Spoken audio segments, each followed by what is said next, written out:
Hi guys, ngayon pala gagawa tayo ng strawberry smoothie. Yan pala yung mga kailangan, saging, strawberry, tapos hiwa-hiwain nyo lang yan para paglagay sa blender, hindi masyadong malalaki. At saka yung gatas, fresh milk, or kahit anong milk na ano, tapos condense, estimate nyo lang din yung dami para hindi masyadong matamis.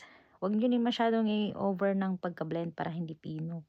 At yan, naglagay din ako ng strawberry syrup para mas magandang tignan at matamis. O diba, pink.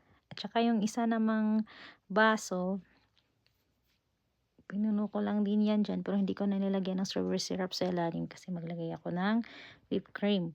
Tapos dun ko na lang din nilagay sa taas yung strawberry syrup at kasama yung slice kong strawberry para magandang tignan na yan, oh.